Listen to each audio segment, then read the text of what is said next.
కార్యకర్తలకు మాట ఇచ్చారు, మిమ్మల్ని ఇబ్బంది పెట్టిన వాళ్ళ పేర్లన్నీ కూడా ఒక బుక్ లో రాసామన్నారు. ఆ బుక్ లో ఉన్న పేర్లు పనికి కల్పించబోతున్నారా? అంటే వాళ్ళకి న్యాయం చేసే దిశగా లేకపోతే నేను మళ్లీ చాలా స్పష్టంగా చెప్తాను. నా యువగలం పాదయాత్రలో స్పష్టంగా ప్రజలకి కార్యకర్తలకు నేను హామీ ఇచ్చాను. ఏ అధికారులు వైకాపా నాయకులైతే చట్టాన్ని ఉల్లంఘించి ప్రజల్ని తెలుగుదేశం పార్టీ కార్యకర్తలు ఇబ్బంది పెట్టారో వాళ్ళపైన ఎంక్వైరీ చేస్తాం. అధికారులకు సంబంధించిన విధంగా జ్యుడిషియల్ ఎంక్వైరీ చేస్తాం.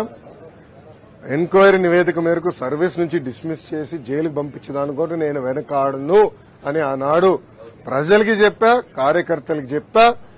అది ప్రజలు ఒప్పుకున్నారు. అందుకే ఈరోజు ఎప్పుడు లేని విధంగా మనకు మ్యాండేట్ వచ్చింది.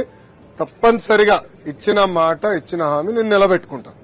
ఇప్పుడు ఆనాడు శాసనసభ సాక్షిగా మా తల్లిని అవమానించారు. అది తట్టుకోలేక చంద్రబాబు నాయుడు గారు ఆనాడు శపథం కూడా చేశారు.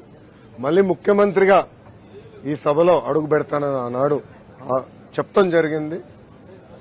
ప్రజలు అది గమనించారు. అందుకే ఇలాంటి మ్యాండేట్ మాకు ఇచ్చారు. మీరు ఈ ఎన్నికల ప్రచారంలో కానివ్వండి, గతంలో మేము అధికారంలో ఉన్నప్పుడు కానివ్వండి, ఎప్పుడు కుటుంబ సభ్యులు జోలికి వెళ్ళలేదు. వ్యక్తిగతంగా దొంగ కేసులు పెట్టి ఉన్న జైలుకు పంపించే ఆలోచన మాకు గతంలో లేదు, ఇప్పుడు కూడా లేదు.